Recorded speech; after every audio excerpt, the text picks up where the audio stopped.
Glenn Parker, High Vibration Foundation. Thank you for joining me. I wanted to talk today about dealing with long-term illness and some ways that make that a little easier. First, I'll share my story in brief.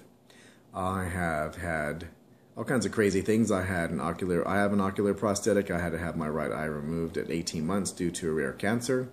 I had low immune system response all during childhood. I missed sometimes half of school year, half the days of the school year. One time an entire semester in high school. And as an adult, there was a start in like 1996, about 20 years ago, where I was actually a little earlier than that. So about 20 years ago, I started having a hard time breathing on airlines and getting on commercial flights and going up to altitude, to the degree where eventually I couldn't fly at all without oxygen, and around the millennium on. It wasn't safe. I would not have survived flights going back and forth. The one thing is that you are the first person on the plane, which is kind of cool. The uncool part is that you have to have oxygen the entire time, and if you want to go to the bathroom, you have to run there and come back before that becomes an issue. But, and then a little later after that, about 10 years after, so about the later part of the millennium, I had a cancer that couldn't really be rectified and had spread to my entire body. And there was definitely nothing that could have been done about that. I had done some simple tests that were low radiation tests to do imaging and stuff like that, and they almost killed me. So there wasn't any way to do chemo on any of those.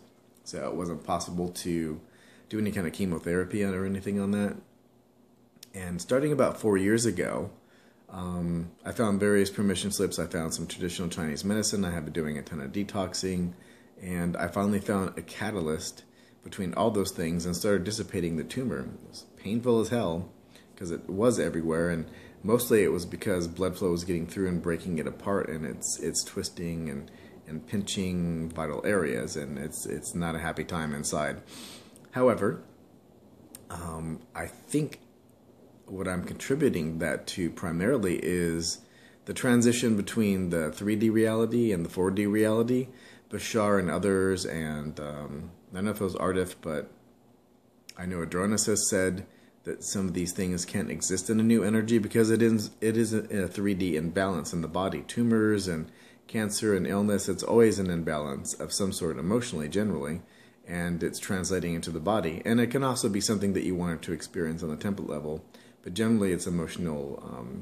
You're not expressing yourself, or you have a lot of pent-up anger at something, and you just haven't been releasing those. Those translate into organs getting sick, and teeth having problems, and having headaches, and cancer. And, during this transition, I would say, because of this new energy, and going into this new energy, that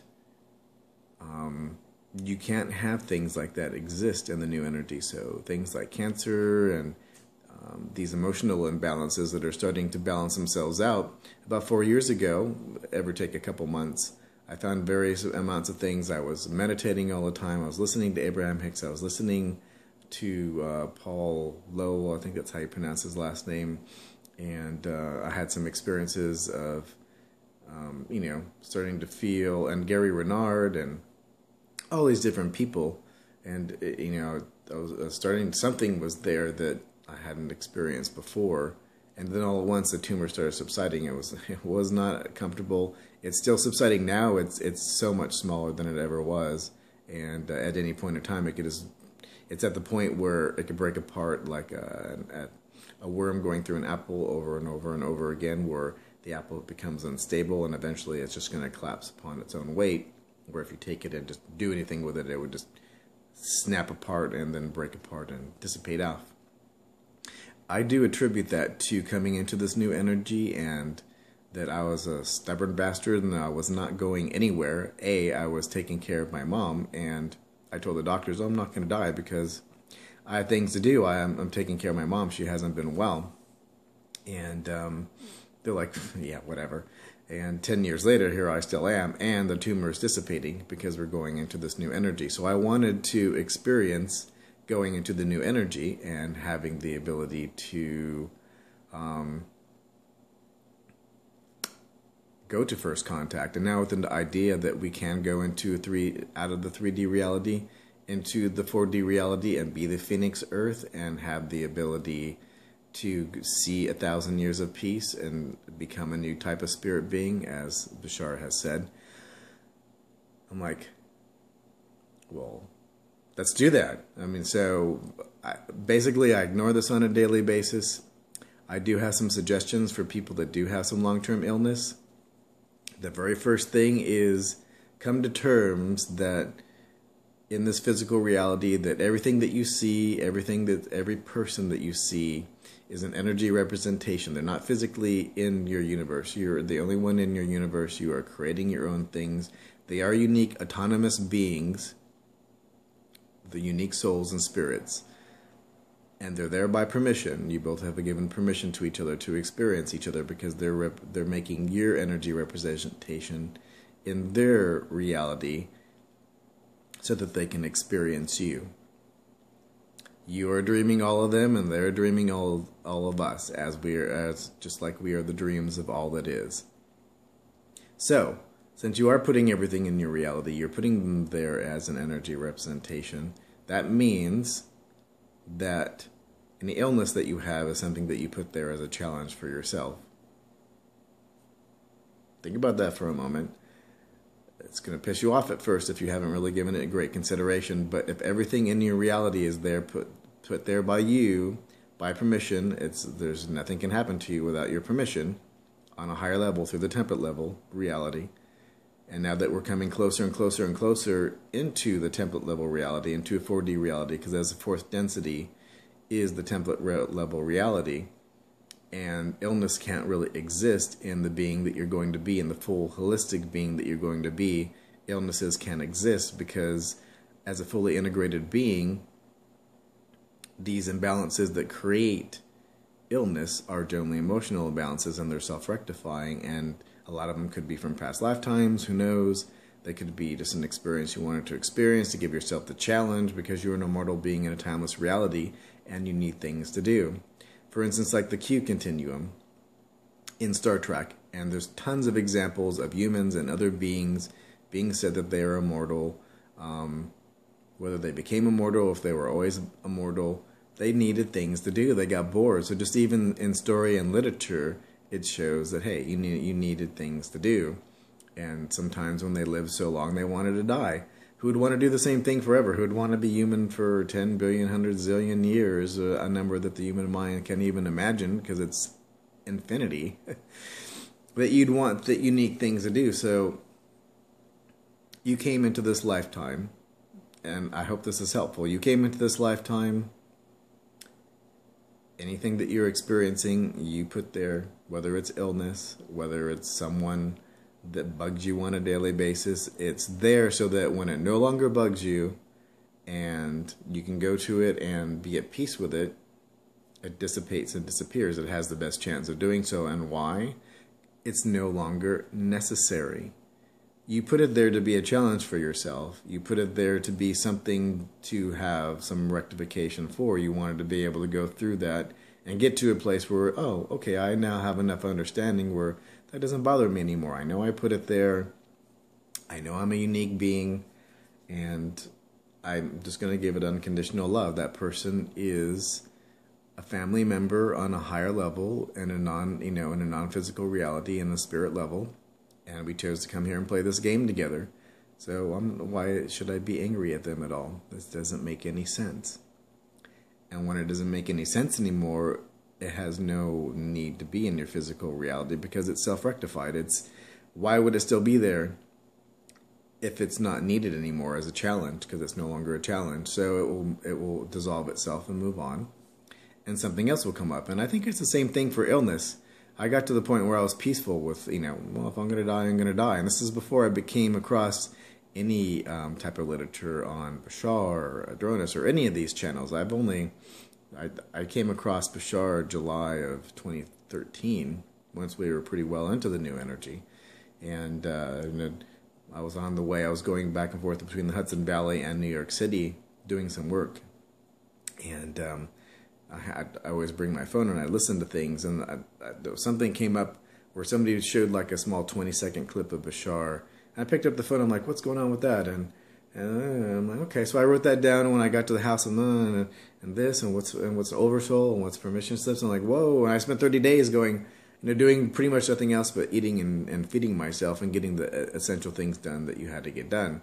But that was all I did, is just do research on. I'm like, well, what's going on with this? This is interesting. And ever since then, it's never been the same. The cancer dissipates even faster now. And it's an exciting time. I think it's time to put away needful things. And as you go into the 4D reality, you're going to realize more and more as you self-resolve a lot of things with yourself that the primary thing is that you put it there. And if you put it there, you have a much better chance, if you have that understanding, of being okay with it. So if I die today or tomorrow from whatever's going on inside my body, then that's what I wanted. And obviously that's not the case, since it's been there for 10 years and it's starting to dissipate, that I wanted to give myself the opportunity. Can I make this extreme challenge? Can I put myself in a situation where I'm considered terminal and I have a heavy burden of helping somebody else who's not feeling good, and learn all the spirituality and all these different types of things, and follow this line of energy and still be happy, and come to a point where I can start reversing that and go through the trials and tribulations that go along with that, and the extra time it takes to do all these various things to raise glutathione levels and whatnot to be able to dissipate this, and come to a place of understanding of that I am an immortal being in a timeless reality. And yes, and I think that is going to be most rewarding on an integrative level as a holistic being, understanding that you came through great trial and tribulation, and now out of a great limitation you have great love and great light. Because I mean, I'm pretty okay with all of that. I have no problems with it. I put it there. Why would I have any issues with it? And more and more and more, it dissipates faster and faster. And from doing videos now, I have a lot more opportunities, a lot more requests for going to different places and speaking and things like that, which I would do that every single day for free. And that's the thing that they say is always following your excitement. If you would do it for free, and as long as you had place to stay and food to eat, then that's the thing that you should do, the most exciting thing to you. This is one of the most exciting things I can do. If I can help you realize that you are an immortal being in a timeless reality, and whatever challenge is there for you is the challenge you put there, then I've accomplished my task. That's what I wanted to accomplish, is giving you the opportunity. It doesn't mean you have to take it, but giving you the opportunity to realize it. It's totally up to you to realize it and to make peace with it. And when you make peace with it, it no longer has it has no reason to stay. And I do keep in mind, as Bashar says, space-time has echoes. So the same people, the same things, the same challenges may present themselves, but space and time in the 3D reality, which is flexing back and forth, still has echoes. And it could be said that it could be there again to make sure that you have changed, that if it does come up, that you're at peace with it and you're okay with it, rather than reacting in the same way that you have before. So I think that's very helpful to keep in mind as reactionary. If you're still reacting to the same things, you haven't changed energetically, so you're not going to see that parallel reality. Well, I hope that was helpful. It was a lot of information. I try to keep these things short, but for some reason I don't really seem to be able to do that, because I think there is so much information to convey. Thank you very much for watching. I do coaching sessions, spiritual life coaching, and I also do business mentorship. I've done various different business models over the last 20 years. I've pretty much seen all kinds of different things, helping set up businesses as well, whether it's a startup or what have you. And I'm always happy to have a conversation, in our conversation, without fee whatsoever, on any topic that you want to have it on. Thank you very much for watching. Love and light, and have a fantastic day.